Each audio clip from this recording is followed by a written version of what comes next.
Hallo allemaal, ik ben Manoj. Ik ben Aparna. Welkom in Netherlands. That is how much of the Netherlands we plan to see over the next 9 days. On this trip, we will cruise the canals of Amsterdam. We will visit the historic windmills of Kinderdijk. We will frolic in the gardens of Keukenhof. Come face to face with the Mona Lisa of the Netherlands. Visit the historic centers of the top Dutch cities. And taste all of the famous Dutch sugary desserts to our heart's content. Hello everyone, so it's day one from the Netherlands. We flew in from Mumbai a few hours ago and we are seeing some towns near Amsterdam, and we are in Edam now. As we were staying in Zaandam for the first few nights, we decided to start our sightseeing at its city center.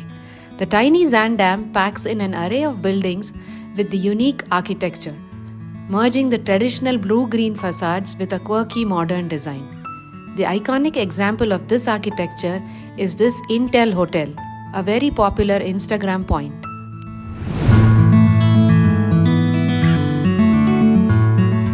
An hour's bus ride from Zaandam are the twin harbour towns of Edam and Volendam.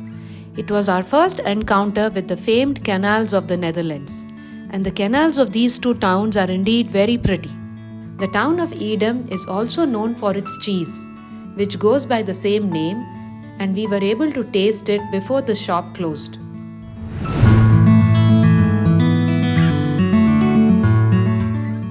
This water body that you see used to be salt water, a shallow bay connected to the North Sea.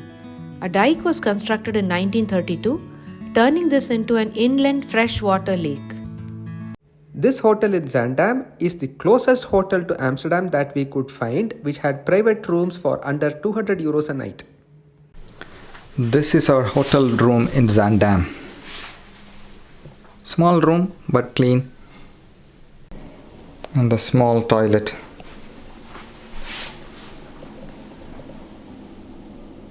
Good morning everyone, so it's day 2 from the Netherlands. Today will be all sights in Amsterdam.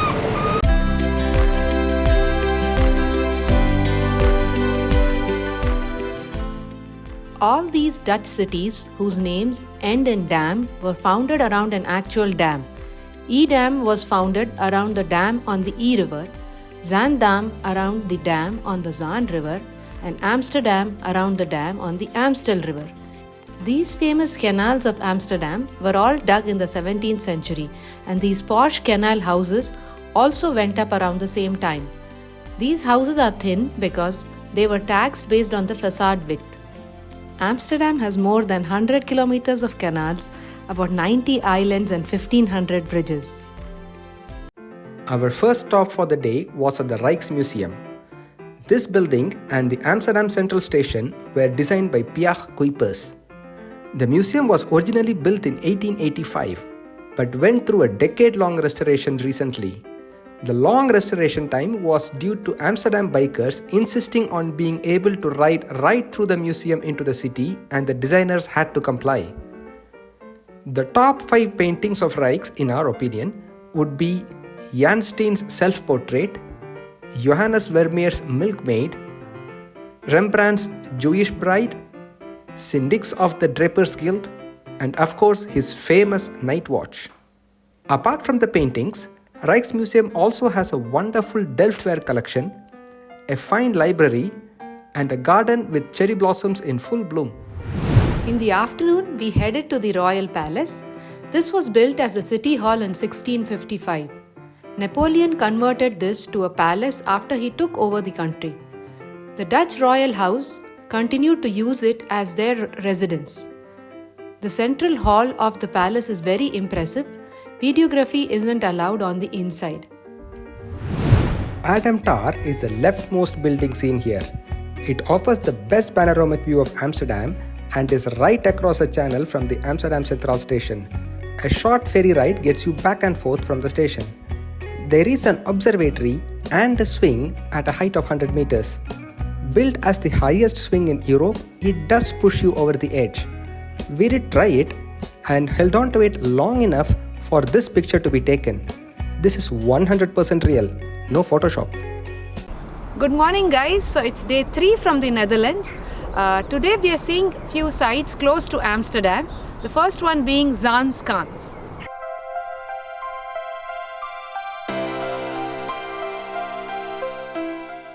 Zaandam's primary attraction is the village of Schans.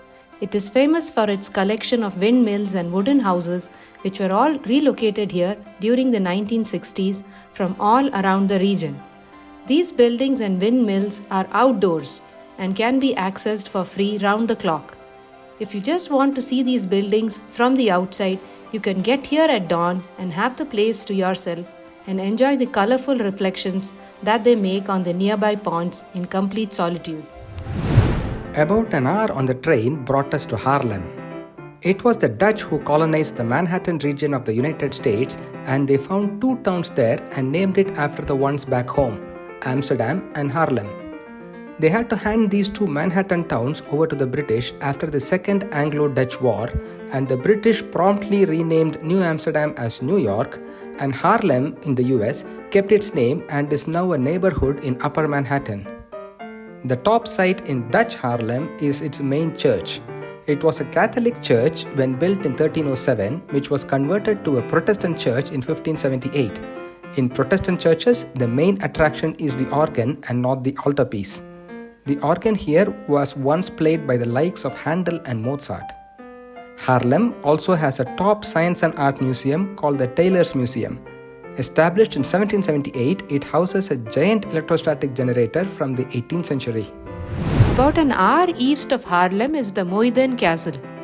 The Muiden Castle was built around 1280 by Count Floris V to guard the important trade route to Utrecht. The castle's most famous owner was the 17th century poet P.C. Hooft, who used to invite other scholars, poets and painters for visits. Back to Amsterdam, we had just enough time to visit 2 of its sites. First is this Keukenhof, dating from the 14th century, making it one of the oldest in the Netherlands. Second is this Catholic church, Our Lord of the Attic.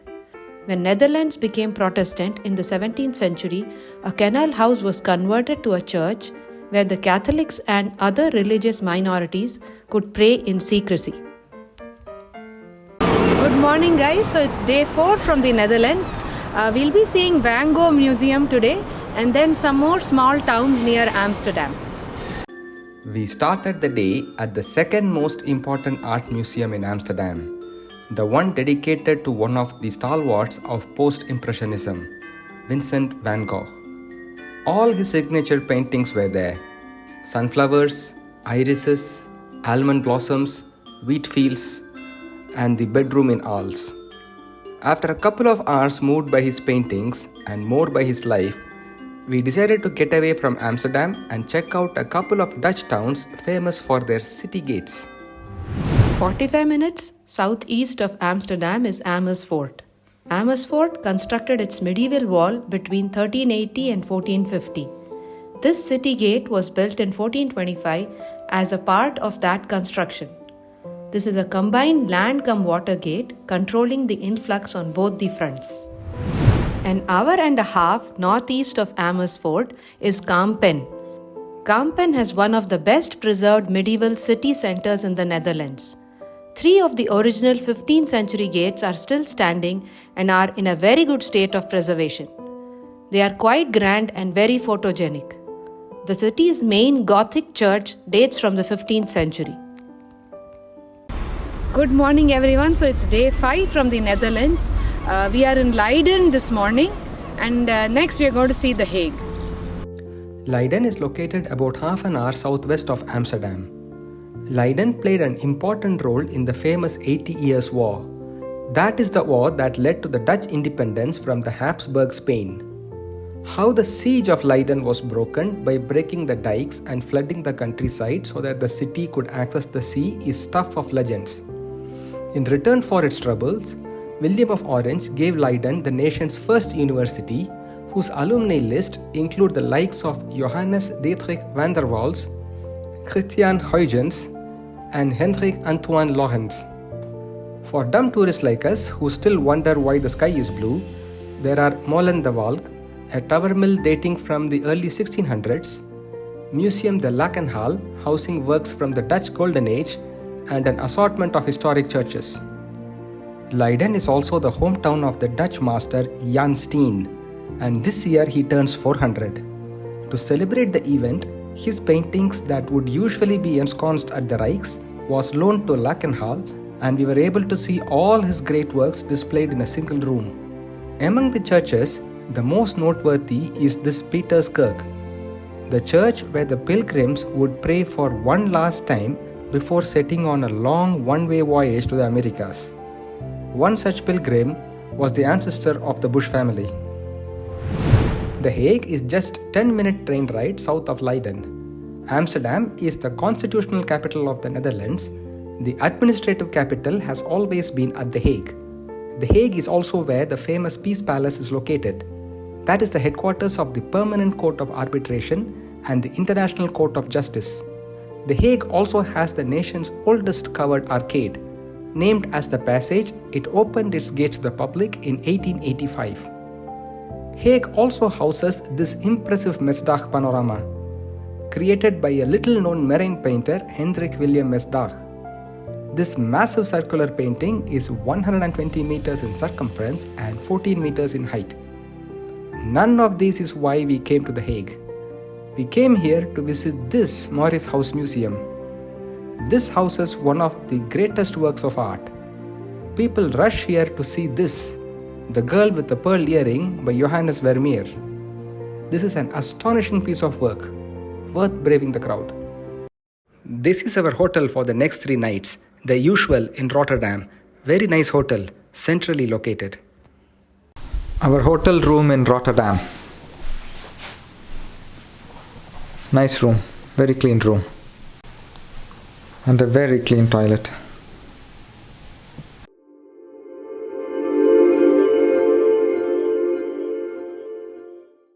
The most memorable meal we had was the rice tafel, which means rice table.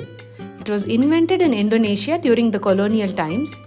It is more common to find this in Netherlands than in Indonesia. The authentic version has a series of side dishes that one eats with rice. Our vegetarian version here has limited side dishes. Another great savory dish are the Dutch pancakes. Yes, Dutch pancakes can be both savory and sweet. The vegan version seen here is made with onions, tomatoes and mushrooms. The best snack was of course the potato fries. It is nothing like the French fries that we get at the McDonald's. These are much thicker, very soft on the inside and crispy on the outside. Another great snack is this bitterballen. They are deep fried breaded balls filled with meat.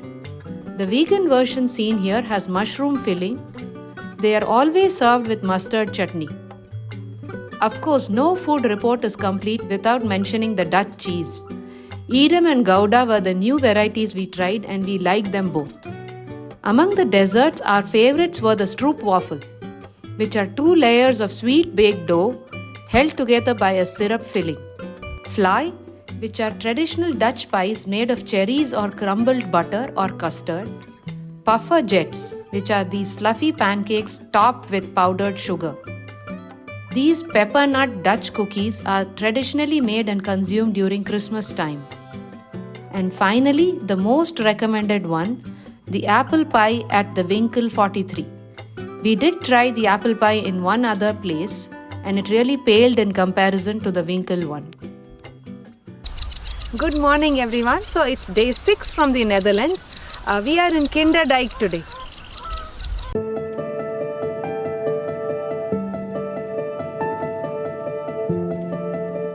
Kinderdijk, an UNESCO World Heritage Site, is home to the largest collection of old windmills in the country. It has 19 windmills, all dating from the 1740s. Just as in Schans, the entire site is freely accessible round the clock. Tickets are needed only to enter these windmills. These are Archimedes screws that help transfer water from a lower level where the cars are to a higher level where the sea is. These windmills in Netherlands help turn these screws. Breda is located half hour southeast of Rotterdam. Remember the story of Dutch surrendering New York to the British after the Second Anglo-Dutch War? That was part of the Treaty of Breda, which was signed here at the Breda Castle in 1667. The main site in Breda is its church, which was built between 1410 and 1547. This tower is 97 meters tall. The church houses this Prince Chapel, which is dedicated to the ancestors of the Dutch royal family, the House of Orange-Nassau. Rotterdam was completely flattened during the 1940 Nazi invasion of the Netherlands. After the war, it was decided to rebuild Rotterdam as a modern city, and this gave architects a clean slate to experiment. The result is a plethora of eye-catching quirky architecture. A classic example would be these cube houses. It was designed by Piet Blom in 1972 and was built later that decade. These cubes are part of a residential complex. Just around the corner is the Markthal. It's a residential cum office building opened in 2014. The shell contains the offices and residences, and the hollow center is the market hall open to all. The ceiling of the hall is covered with a mural called the Horn of Plenty, considered to be the largest artwork in the world. This enormous flower pot shaped building with a forest of trees on top is the depot, the temporary storage location of the artwork that used to be inside the main art museum of Rotterdam. The main museum is under renovation. Good morning, guys. So it's day 7 from the Netherlands. We are in Keukenhof today.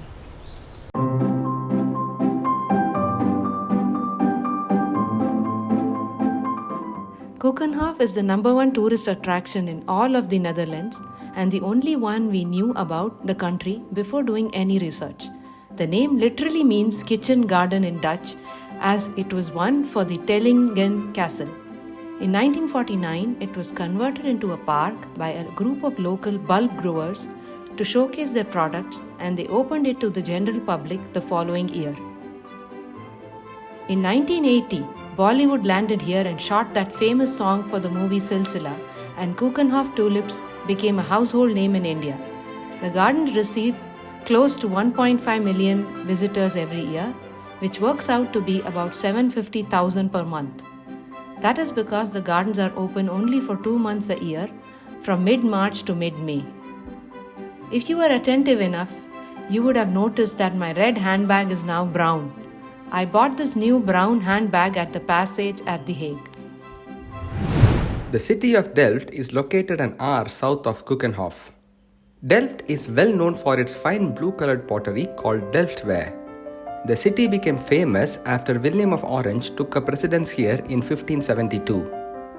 Delft is the final resting place of the Dutch royal family, home to one of world's top technological university, hometown of Johannes Vermeer, and thanks to one Antonie van Leeuwenhoek, the birthplace of microbiology. Its top 2 tourist sites are both churches, simply and aptly named as the Old and the New Church. The Old Church was founded in 1246 and its tower was added in 1350. The existing canal was diverted to make room for the tower, and the unstable land has resulted in its famous lean. The new church was completed in 1496 and its 109-meter tall tower offers one of the best views in the country. The new church is where most of the Dutch royalty are buried, and the tomb of William the Silent is, of course, the most impressive. Hello everyone, so it's day 8 from the Netherlands. We were in Gouda this morning and now we are in Utrecht. Gouda is located 20 minutes northeast of Rotterdam. Gouda is synonymous with the cheese variety that is produced here. Apart from the dairy product, Gouda is worth visiting for its St. John's Church. It is the longest church in Netherlands and has the largest collection of 16th century stained glass anywhere in the world. The windows were installed here between 1555 and 1603, and between these 2 dates, Protestant Reformation happened. It was fascinating to see the contrasting themes of the pre- and the post-Reformation stained glasses adorning the walls of the same church. Utrecht is located further half an hour east of Gouda. Utrecht is located on the Rhine, the traditional border between Rome and the Frisians. Rome built a fort here to house its garrison, and that became the genesis of the city. Utrecht's prime attraction is its cathedral. It started off as a chapel under the Carolingians in the 7th century and grew into the largest cathedral in the Low Countries by the 15th century. Then disaster struck in 1674 when a storm brought down half the church.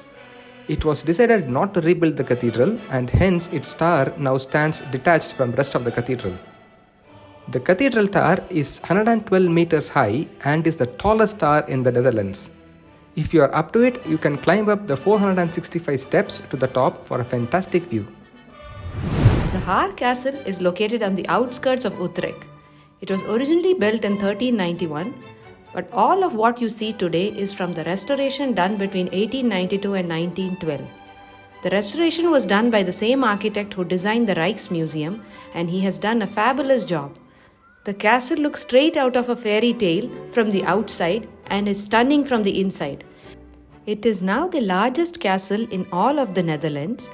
The main central hall of the castle ranks among the best we have ever seen in our lives. This is the hotel for our last 2 nights in the Netherlands. Stay OK Hostel in Utrecht. Just a short walk away from the cathedral. This is our room in Utrecht.